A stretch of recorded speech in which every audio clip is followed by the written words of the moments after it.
Hi there and welcome to this week's Affinity football show here on Affinity TV. In the week that Scottish football's first major honour has been won, we're here as always for a good old blether about Scottish football. It's me, Liz Clark, with my partner in crime here, Tom Miller, of course, just back from another one of his jaunts abroad. We were just having a wee chat about that. And of course our two resident pundits, as always with us, Mark Burchill and Sandy Clark. Thanks, Tom's jaunt to Germany. We'll not lobster get into and the pink details. champagne. Can't beat it. Nothing like it, Tom. I just say, you've got to treat yourself, haven't you? At the end of the day, you're only here once, it's not a rehearsal. So there's no point in talking about all the money troubles in Scottish football when you're away having lobster and pink champagne. Well, let's get it in context. Can you believe Albion Rovers prepared to £10,000 to cash for kids? I think that's They're fantastic. having a laugh. And the local paper, 8-page pull-out for a draw at Ibrox. All I can say is I'm glad they didn't win, because of what could they have produced for then? You're just glad they didn't win because they're playing against your team. Not necessarily. You know, I'm straight down the middle. Hey, Totally excuse neutral. me, this is the guy, Matty on the Truth. Did he not say last week that he had a season ticket I did. for Clifton Hill? I did. I also had a season ticket for Broomfield. Yep, that's right. I was delighted to see Rangers win last night, right enough. Off the record.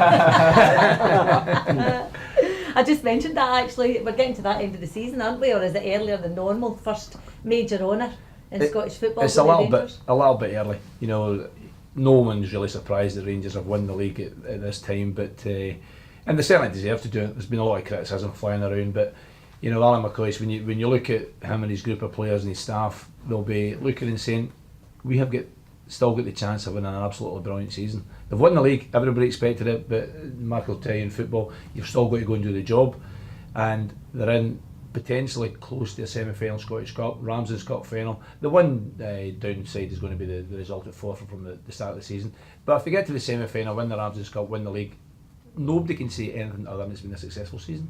I suppose it's the whole thing about the performances, isn't it? You know, the results, as you say, have been there, but there's been a lot of kind of question marks. I think the Albion Rovers thing maybe kind of magnified that a wee bit, but as you say, nothing's easy, is it? Aye, but we've been talking about this for years, about Celtic and Rangers not playing against the quality, then going to European football and struggling. Rangers are in exactly the same boat. They're playing against these teams week in, week out. You can only play what you can only beat what you're playing against. And as I say, the stick that Alan McCoy said this season's been an absolute joke, if you ask me. He's there to do a job and he's doing the job. It's simple as that. The last team to win a league title in Scotland, as quick as Rangers did, was East Fife in 2008, all but 3 days. They won it with one game more played in the old third division and 3 days longer to do so. So, yeah, some of the football has been absolutely honking. I mean, let's not kid ourselves. But I think, Tom, to be fair, you know, people will talk about the one or two, or three or four not great performances. Yeah. But how many times have there been 5 and 6 and 7 and 4 and 3? Yeah. There's been a lot of goals, so you know, and everybody rises to the occasion when you're playing against the old firm, the bigger clubs, and every game's been a cup final. But they've got there, and that's the text Alistair this morning, and I can't believe he replied 8:20. So he was probably just heading home. No, the text was too sensible for that, so I don't think that was the case. But I'm genuinely pleased for him, because there's a lot of pressure on football managers, and especially if you're at a massive club like Rangers. Although they're obviously now in the Championship for next year, they're still a massive club, and you know there's a lot of pressure on everyone because of that. I was delighted Albion Rovers took 1,000 though. You know, if they are getting a profit from the whole event, you know, it's recycled within the game. But that level of expectation, Mark, you know exactly what's expected when you pull down a Celtic shirt. Didn't matter who the opposition was. Yeah. No, that's right, and I think it was magnified because it was on the TV, you know, and everyone was sitting there watching the game, expecting Rangers to go and score 5, 6, 7, 8, whatever it may be. And look, the Albion Rovers players played out of their skin. They gave they got a bit of luck here, there, and everywhere. The goalkeeper was saving everything that they got hit at him. As I say, Rangers, you know, they got the draw in the end, and I'm sure they'll go through in the replay. Today, or this week rather, at Livingston, after Rangers promotion confirmed, could you see maybe a wee bit of reaction to your players in anticipation that Rangers will operate in the same league as Livingston? Well, we're talking about it this morning. It's real now. You know, you're always waiting, saying we'll be playing Rangers next year. Now that's Rangers confirmed. Now at Livingston, we need to make sure we're in that division next season. I can't believe you're giving them promotion.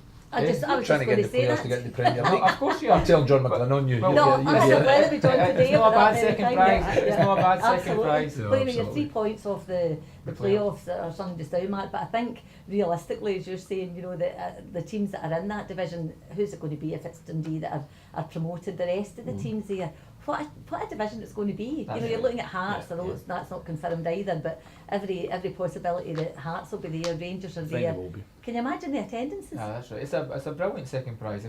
If we go in the playoffs and we can get to the SPL, then fantastic, brilliant. We've won the lottery. But as I say, second prize getting Rangers and Hearts and whoever it may be next season. It's incredible how football works. That Albion Rovers got relegated last year, so Yeah. they thought we were missing out. And Rangers, sure. Rangers come up, they went down, they didn't play each other, and then they drew them in the League Cup.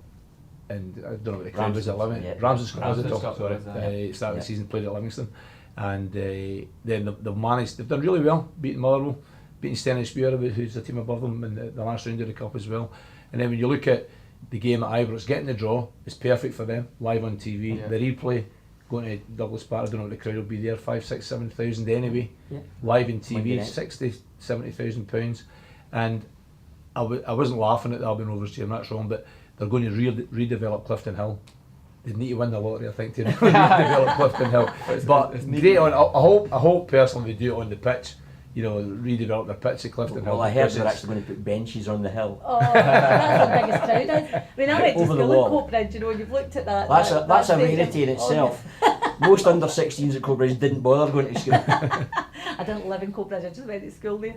But my biggest thing about Clifton Hill, I always remember standing when you were manager at Hamilton Accies, remember you played your home games that was there? your home ground share. But do you remember there was a game called off because the kettle had broken? It's called health and safety. It was a fire hazard. There That's was the true actually a story. Scottish football game called off because the kettle broke down. Incredible. Health and safety. Thought there was going to be a fire. But get back to Clifton Hill, great old stadium. You'll remember, Tom, the days of the Speedway. Yep, I remember Oh, that. Coatbridge Monarchs. Yep, Yeah. I remember it well. Anyway, enough about Yeah, Albion I Rovers. know, Let's I move know, on. I know. But as I say, it's fantastic, and to think a club like that getting that amount of money, you know, from the supposedly the problems that Rangers have. Well, one thing's for sure, Rangers were never going to eclipse it. No. Well, that 10k is well backed in their part. You wonder if the chief executive at Rangers is happy with the replay as well, the TV money. Of Yeah. course It's not. not doing any harm. Yeah. Of course Take not. him in his ear. Particularly after getting the title in the bag now. Yeah, There's absolutely. a bit of pressure off. But you have to say, the whole Scottish game at the moment, as they say, to paraphrase a certain Paul McStay, there's a buzz about the Oh, place. buzz about the place, I bet there is. Absolutely. £250,000. But you know, it begs the question: is the romance of the cup? Is it still there, even in these days? All the problems that we supposedly have in Scottish football. Of course, it's still there. It's only when you're out of the cup you say it's not there. There's no That's romance.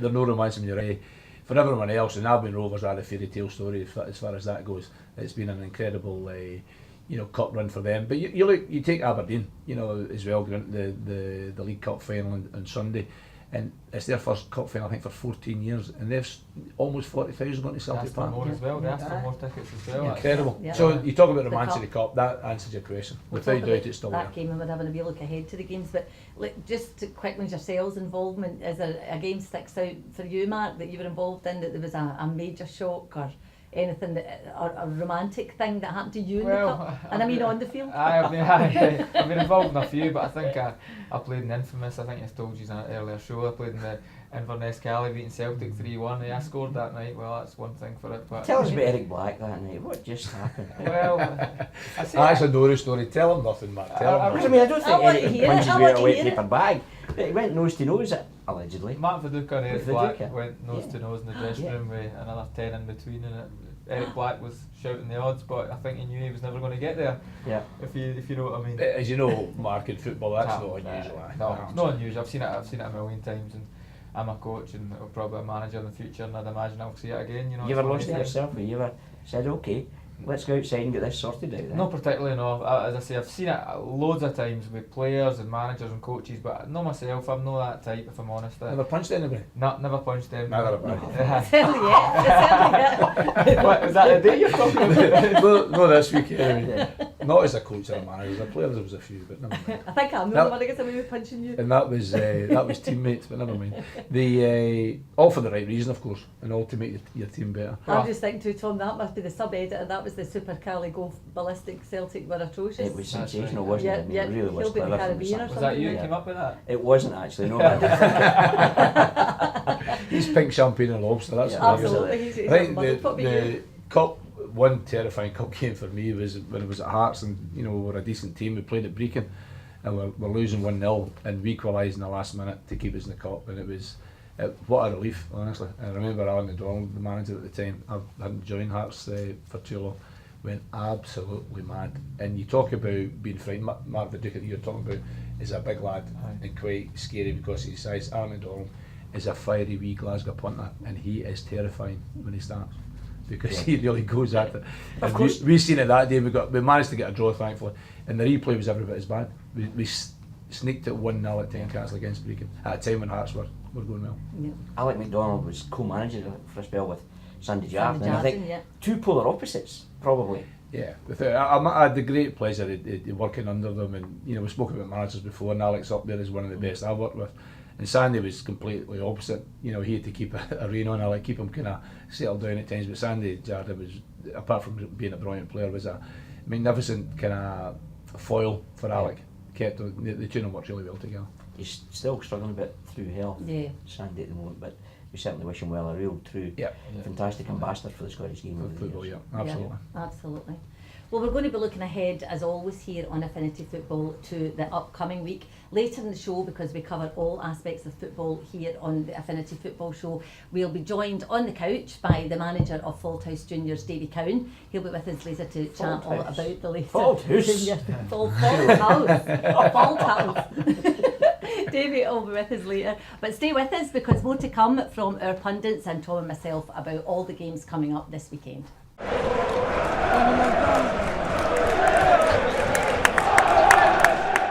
Liz, big question. Is it 3G, 4G, and how did you get away with those heels on this surface tonight? They're sinking in. Sinking They're in? sinking in. Yep, I think they don't work on the 3G. How good is our pitch? It's not bad. No white lines though. Yeah, Is it not? no white lines. Can't see any white lines. So you can take Say your shy nothing from but- anywhere. say nothing Where's but- this going now? Where's this going? Take your shy from anywhere. That means you can't be offside. There's no white lines. That's a fair call. It's Back to Friday terrific, night though, football. isn't it? Liz, I'm loving it. I want to know, how do they prepare for Friday night football? How did they prepare? I will Sandy, know. you've got your Yeah. team to get organised for a huge game Yeah. against Celtic. You then, your Friday night, I know you like a wee glass of Chardonnay, a wee chill out evening with Yep. Mr. Clark there, and Yep. early to bed by all accounts. No, no, no, There's, no. there's only one Yeah. drinks of Chardonnay on a Friday I was night. going to say, can I just clarify that? I'm a lone drinker on a Friday night. Oh, is that right? Football on a Saturday. I think what you've said there, Old Tom, habits, Sandy. I think, aye, definitely. Saturday night's definitely a pint night, as you know. Friday night is work. But I think football, modern football now, you play Friday night, Saturday morning, Saturday afternoon, Sunday morning, whatever, and you just adapt your week to it. We've had a fairly normal week this week. We've just eased off the training a little bit on today, really. We tried to kind of prepare almost like a Friday, but added on a little bit more because the game's still a little bit of time away. But preparation's fine, as normal. We've done our homework in Celtic. We know how we're going to play, and the plan's all there. Unfortunately, Celtic might try to upset our plans. Just got some bad news there actually while Sandy was bringing us up to date. There was a call came there from Robbie Fowler, says no white lines will not be there.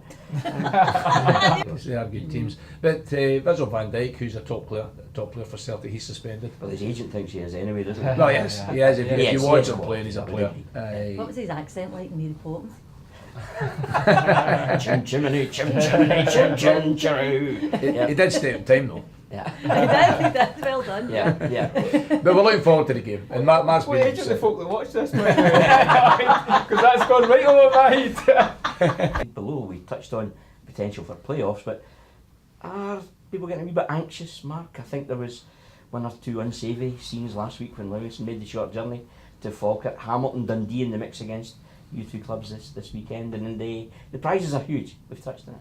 That's right. I think everyone is desperate to get in these playoffs, because the extra money it's going to bring in, but with it, as I said earlier on, the chance to get in the SPL for any of the teams that are on about our level will be fantastic. To get in the playoffs is what we're aiming for, and we played against Falkirk last week, is what you said, and it kicked off at a penalty decision. You know, I think that the Livingston players were kind of, you know, we didn't feel it was a penalty, and the Falkirk players, you know, they were obviously, I think the player that was on the floor, their player grabbed him and it kicked off for there. So, the way I look at it, and you'll probably say the same, is if one of your players is getting shouted at or arguing, and the rest of the team go and help, then it shows team spirit. It shows you're on it together and you all want to get there. You know, and I think that's what, as I say, it was good for your side, good bit of team spirit. Okay, on. Yeah, different class. Yeah, absolutely. The days have changed, definitely. See all that shouting stuff, that never bothered me. Aye. Shouting doesn't hurt you. It's when somebody puts a boot in you, then you know it's a wee bit different. But ask you, Mark Connick, you look at the league, you've got Dundee are probably favourites, Hamilton, Falkirk on their coattails. I know you've got Dundee this week and you've got a good record against them. Yep. How do you rate the three teams above you? It's a difficult one because I didn't want to upset anyone, but if I'm honest, we went up to Dundee the first time, they beat us 3-0, it was a walk in the park. Then since then we've beaten them twice, and we've played against Hamilton 3 times, they beat us 3 times and we've not even got close, if I'm honest, you know. So probably for me Hamilton are the best of the bunch, and I think bringing in Jason Scotland, they'll probably get there. But Dundee have got Peter McDonald and Nadia up front, are 2 really experienced strikers, so they're going to be a danger between now and the end of the season. But we're at home on Saturday, we've got to fancy ourselves. We touched on the underfoot conditions here tonight in the Affinity TV studio. 3 of the 4 clubs that's battling up there are all using artificial surfaces. As a player yourself, still playing, what's your preference? I actually prefer the artificial because at Livingston we want to pass the ball, we want to keep possession of the ball, and on our field it's a bit bobbly at the minute, it's a bit hard, it's dried out a bit. So is there not inconsistency then, Mark? You know, if you go to somewhere like Stenhousemuir, where they've got a huge community involvement on the playing surface there, if it's not maintained, you get that irregular bounce. But if it's not, you know, has such heavy traffic, I think it plays better. I agree with you. I think that we played against Queen of the South down there, and it was really hard and really bouncy. And we played against Falkirk, and you know, there's the ball kind of skids, it doesn't bounce. So it's everyone's different. That's the thing, because clubs are only paying for what they can afford. But for me, it's better on the AstroTurf because you can pass it about. It's got to be the right one. It's got to be the right one. I know. At Queen of the South last year, our experience of Astro, we train at Broadwood occasionally, and that's a really good surface. We played at Forfar, and I thought it was absolutely brilliant. Forfar. The fact that honestly, it's a really good surface. I think we won 6-5 and 4 up there. We played Forfar twice and played Brecon in a rearranged game because of the state of Glebe Park. And I think it depends on the surface. You mentioned Stenhousemuir, without being disrespectful. I think it's crap. It's a poor surface, you know. And anybody, the Stenhousemuir players will tell you that it's not ideal. They're used to it, but it's difficult to play good football on it. There's got to be a consistency about it. I think that speaking to the lads at Queen and South, when we spoke to the chairman last year about that, we said, copy Forfar as best you can. That's as good as we've seen. And that was the idea, and it didn't quite work out that way. Campbell. No. You said Forfar, never mentioned it. The surface they've got apparently is supposedly a better product, but the Queen of South lads, well, they don't mind it. It's not just as good as they hoped it would be. Yeah. Forfar home this week, they play Stranraer, who've been the kind of shock troops of that League One this season. No one wants to make the journey down to the other end of the Solway of Scotland area, but they've put together a really tidy wee outfit. I like the drive down to Stranraer. Last year was my first journey down there, and it was actually, I thought it was very nice. I'm sure It's one you think it's never getting there. Stephen Aiken, who the manager of Stranraer, I was actually talking to him last night at the Ibrox. He was at the game, and Did he scarf from that one, didn't you? I never noticed. He has an affinity for this. I thought you meant the Stranraer scarf. Same colours. I've known Stephen for a long time, worked with him at Lars with the SFA, and I think he's been, Alan McCoy will get manager of the year for the first division. I don't think there's any doubt about that, and rightly so. But Stephen Aiken is up there challenging him. Mm-hmm. I know Jim Jeffries got a lot of plaudits as well, but when you look at the budget of Stranraer, and Mark, you'll have been there as well, they work on a shoestring. The pitch, we talk about pitches, when it gets heavy, it is, it's a ploughed field. Yep. But his results have been incredible. They get a doing through Forfar, beat them through the week.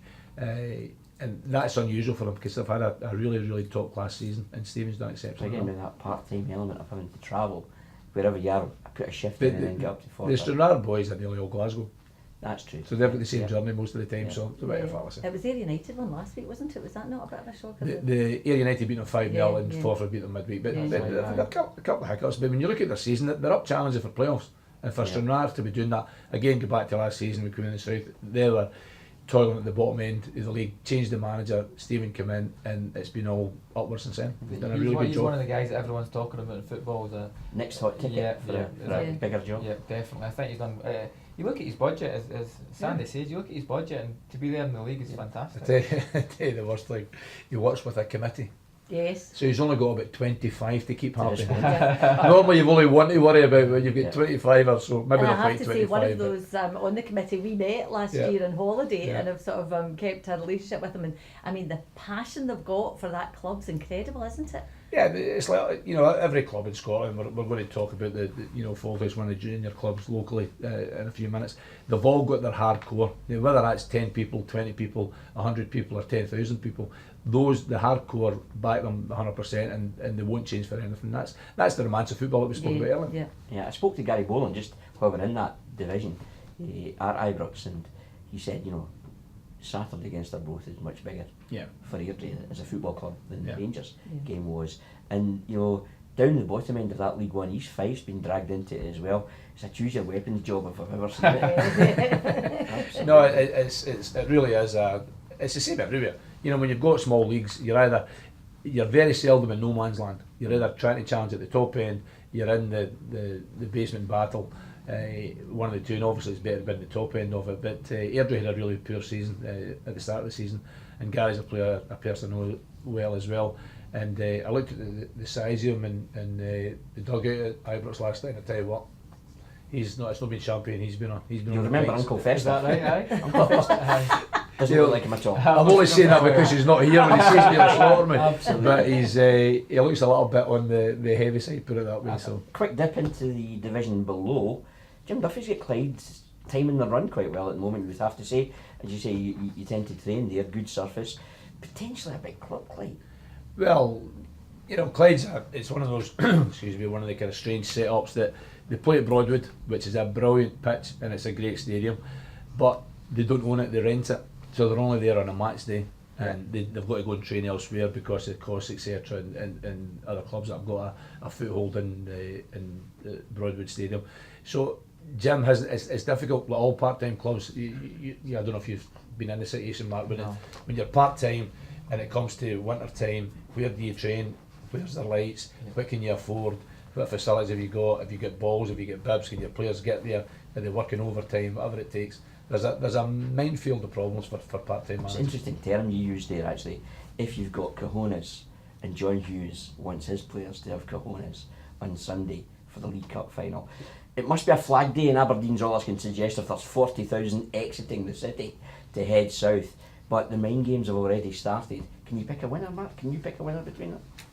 It's a difficult one. I think that Yogi's trying his best to put all the pressure on Aberdeen. I think that he's really trying to let everyone know they're the favourites. But I think I seen one of the, I think Doran was getting interviewed on the TV the other night for Inverness, and he was talking about they've been going well for a couple of years. Aberdeen are this new team that have came this season. They've came right into the get second in the division so far anyway. And Inverness they've been playing well over a consistent time, and I think Yogi's starting to get them to play up. They're up and down at the minute. You know, obviously Yeah. the bad result against Dundee United, but they've got some good players in there. I can't pick for them. I really I can't. agree with you, Mark. I think the bookies will be big time on Aberdeen, and 40,000 fans going heaps of pressure on Aberdeen. Absolutely no doubt about it. Inverness, nobody's really expecting them to do well, but they won at Pittodrie not that long ago, earlier in the season, maybe going back to just after I Christmas. was there, single goal victory, and again they sat in and they got pace in the final third, and Aberdeen were expected to take the game to Inverness, and when they did, they left that back door unlocked, and Yogi made the most of it. I think a lot will depend on the tactics that John Hughes uses. You know, under Terry Butcher, they played a certain way, and they were so hard to beat. They were competitive, not great to watch, but hard to beat. And will he go that way on Sunday, or will he try to be nice and romantic because it's a cup? It's not a bad weekend then. Let's start Friday night. The man's out, bottle of Chardonnay, who's to yourself, What more did you ask? flick round the channels, you can have anything you like, Killie Celtic, and a Sunday nice way to just bring the curtain down in the weekend of football, the League Cup final. That'll do for me. Well, that's our roundup of the senior game this weekend in Scottish football. Of course, as I said earlier, joining us very shortly is Davy Cowan, manager of Fald House Juniors. He'll be here with us in the studio very shortly. But I'm staying with the juniors. Following our Graham Alexander's journey around the junior football grounds, he found himself at Broxburn Juniors this week, where he got the lads involved in the Crossbar Challenge. Let's see how Broxburn Juniors did.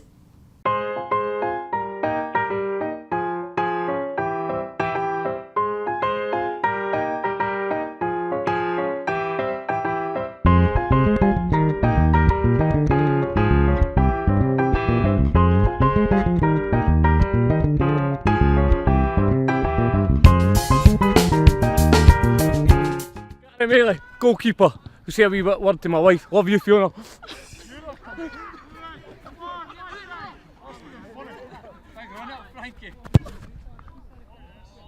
Well done, Gary. Craig Young, box to box midfielder.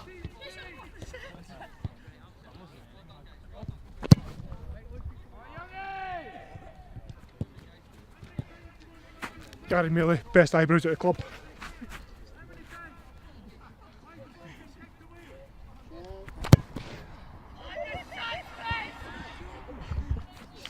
Stephen Weir, striker. What is that?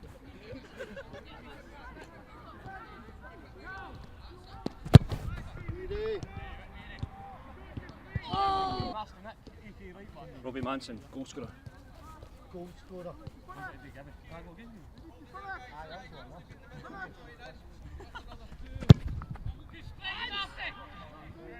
Hey, Doc! Chris Walker, goalkeeper. Sorry about that. Right.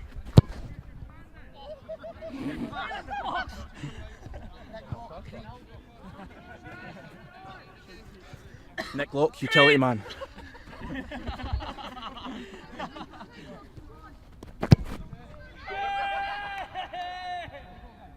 Stevie Pittman, internationalist, sorry about that.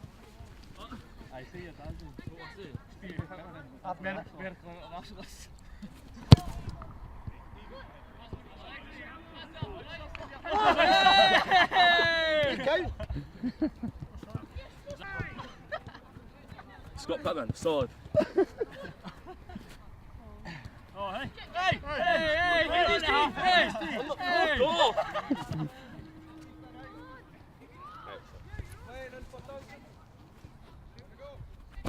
Go inside.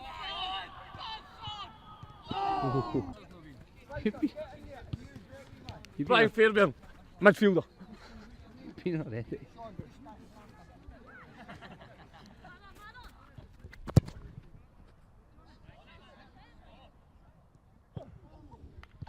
Broxburn Juniors, we watch Affinity TV.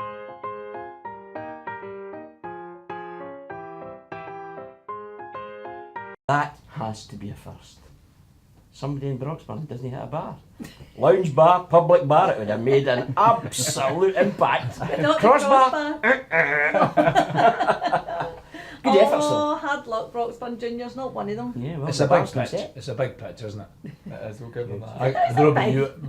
Mark's you're obviously a lot So you want a two-touch younger rule than for me. them? It's a big pitch. I couldn't get anywhere near reaching the goals, never mind hit the bar. Would you fancy yourself, Mark?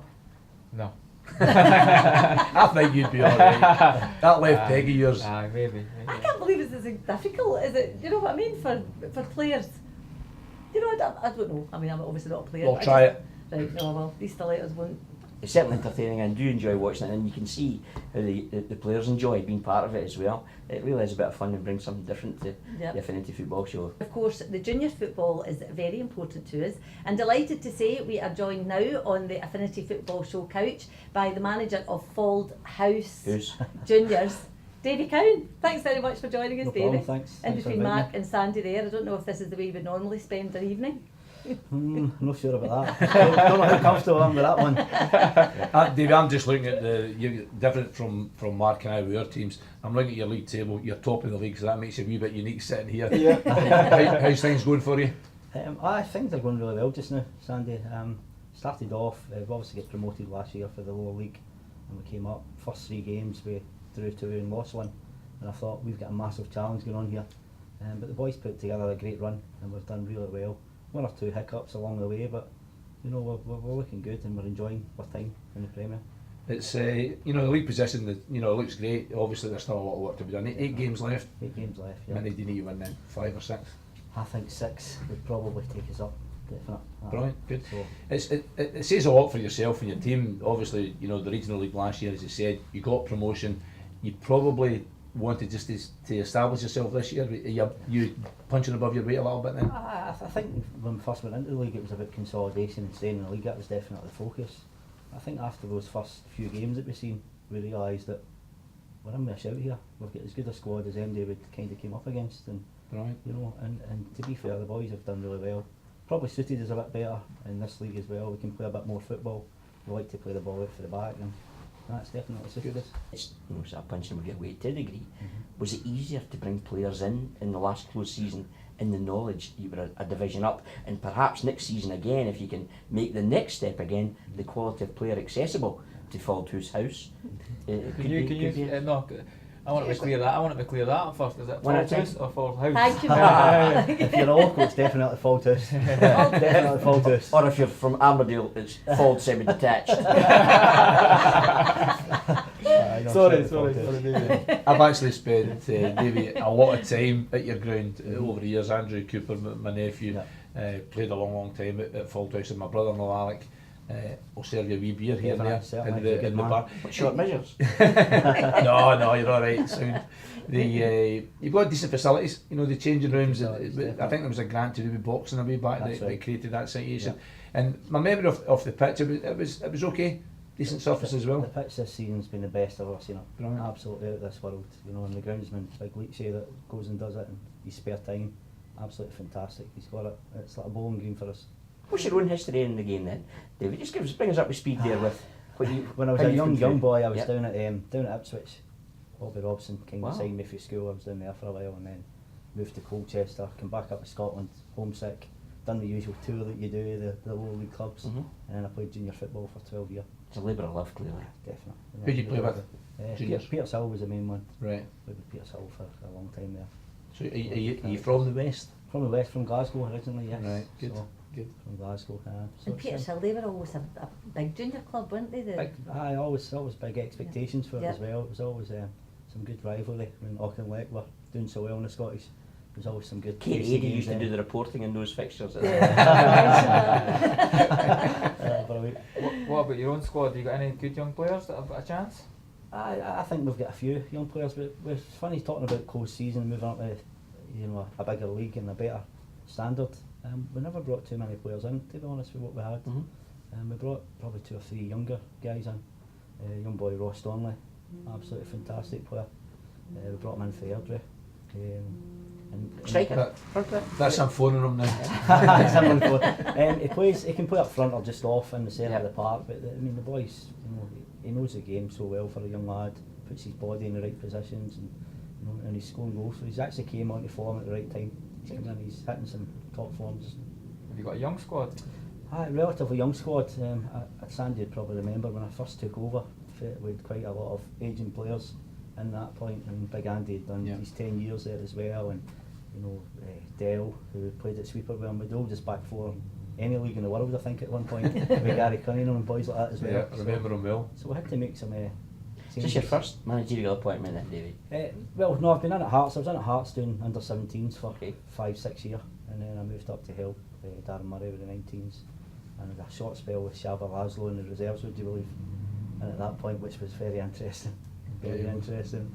Go on, tell the stories then. Shabba Laszlo, good friend of mine. Our groundsman, who refuses to go on the committee because he's the loudest guy I've ever heard in my life. Is this Leachy again? It's Leachy again. He's been through a sticky period. He's absolutely, he shouts onto the players, and it's absolutely fantastic because Championship manager must be working for him when he's sitting there at the weekends.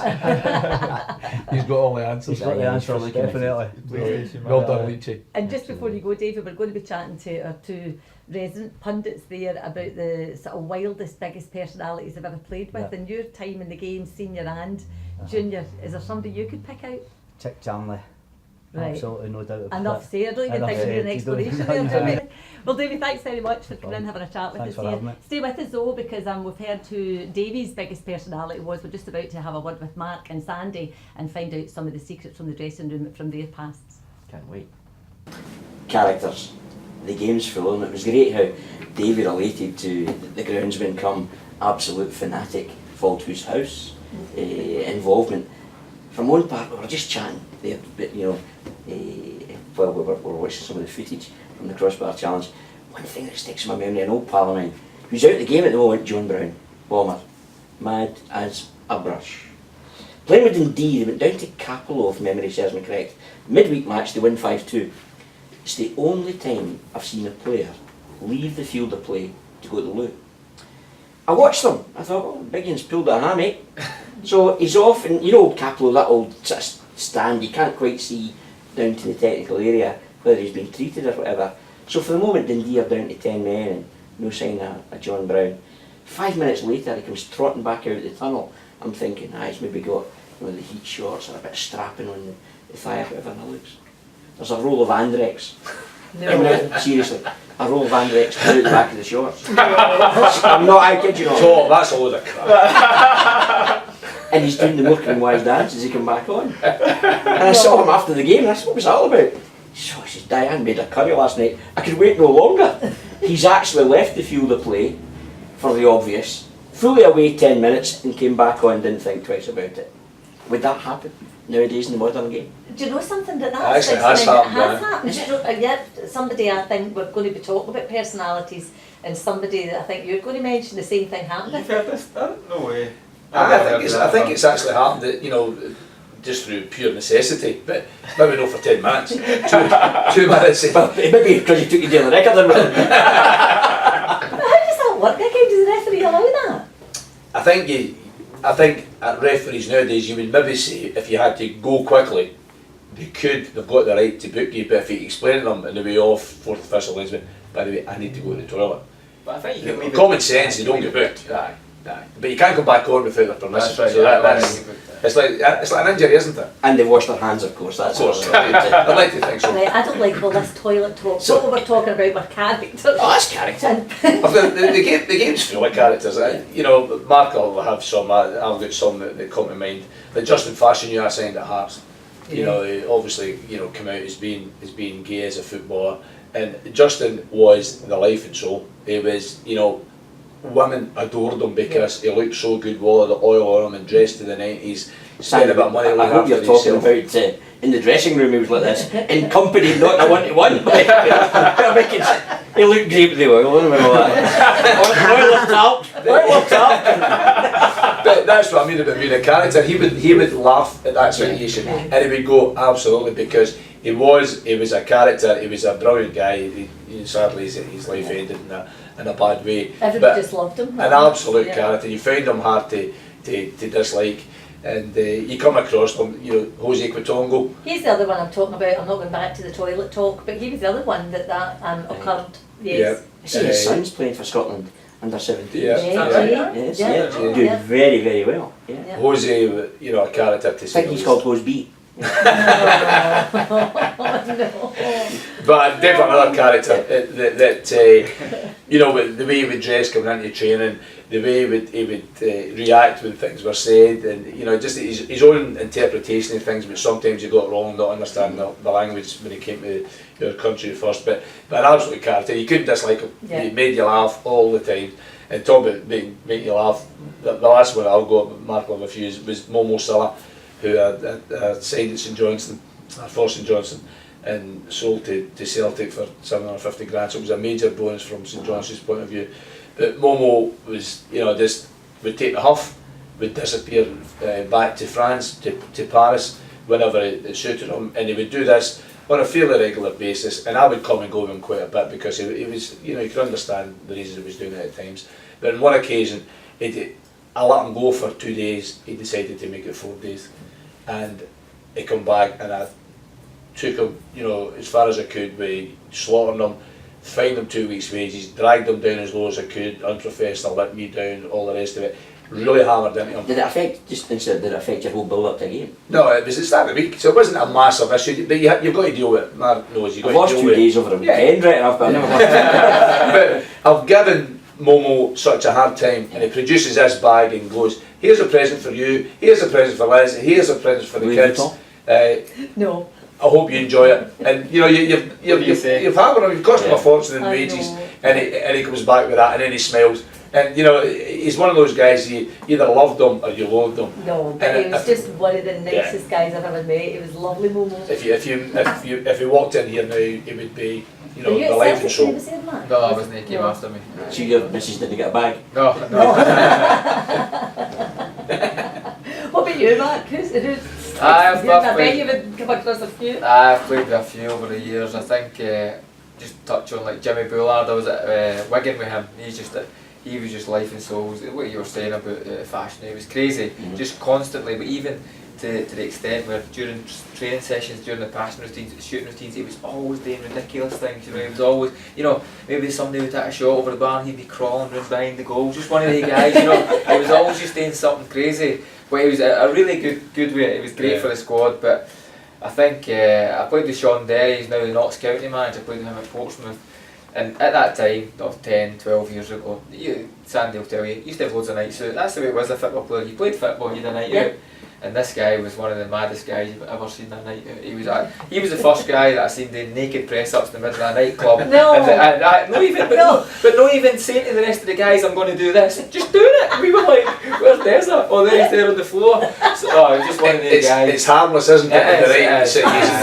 But now, of course, he's a manager. By the way, I would never have believed he went on to be a manager, but and another one, we lived where we all lived. There was about 10 or 12 of us all lived in a marina, and it was like obviously these What, a Morris Marina? marina with all these brilliant boats and whatever. And we had a few bevies one day, and so he decided to dive in and go for it. Hopefully nobody read my 80s in the sun, because I told this story in there as well. But so he's decided, just for no reason, just dive straight in. So like obviously the water's no moved for years, you know what I mean, it's absolute. Yep. So he struggled to get out. He's got a lifeguard eventually to drag him out because he was that bad, he couldn't get out. The best it was, he got a stomach infection. He was off training for 3 weeks. You know what I mean? He did, because he swallowed so much water. But it was funny after it. But at the time, obviously, I don't think Harry was too happy with him. You know, What is it with football? great. Is it a release or is it just a competition to see who can be the crazy? I think it is a wee bit of competition as well. Because you get to that in a dressing room, there's a competition. Yeah, if you take Kamara's changing room just now, we've got Michael Garden on loan from the United, whose wife had a wee girl just through last night, Wednesday night and Thursday. Congratulations. And he is the same, what you're saying there, you know, something can be going on somewhere and he's crawling about doing something completely different. And at the right times it's great for squad. It's bonding. It's called bonding. You walk before you know it. You know, Mark's talking about naked press-ups. It's actually a current member of the Scottish international squad who I won't mention, who I've seen in a similar situation. But it's all part and parcel of the game. Yeah. As long as nobody takes offence and you're not causing offence to anybody, then it's not great. causing Do it any the right time, right place. I think you need guys like that in your squad though. You'd really need it because they keep it bubbling, they keep it going. In the bad times when you're losing games, they'll lift the spirits in training, and you know when it's going well, they'll keep it going. As I say, I think you definitely need. When they're sensible enough to know when and when not. You draw the line, of course. So to sum up, Mark, who is it at the moment in the Livy dressing room? Oh, there's only one. I think I don't even need to tell Is you. it goalkeeper? No. No, there you go. It's Surprise Martin, me. Martin Scott, Jimmy Scott. All right. He's the one. I think actually, I think Liz might have had she might have seen him doing naked press ups a couple of weeks ago. If I'm honest. Saying nothing. Saying absolutely on nothing. Livy TV, but he's up there. He's just a different planet. But we need the characters. There's a lot of pressure in the game. There's a lot of pressure in life. But in football, you're in the goalfish bowl all the time, and you need to be escape everything else. Yeah, but great game. That's what makes it all a great game, isn't Can you it? believe it? The Well, that's romantic us. great game. Absolutely, that's us for another week here on the Affinity Football Show. A great weekend coming up, as we said earlier on in the show, from Friday night through till Sunday. Looking forward to it. And we might even hear from somebody next week from Linlithgow Rosé. Oh no! From Salthouse to Linlithgow Rosé, only here on the Affinity Football Show on Affinity Football. What do you want to say before we go? I'm going to say on Sunday, Aberdeen Inverness, brilliant to get to the cup final. Let the best team win. Absolutely. And on that note, that's it from us here. Thanks Tom, thanks Pleasure. Mark, thanks Cheers. Andy. We'll be back here again next week, the Affinity Football Show.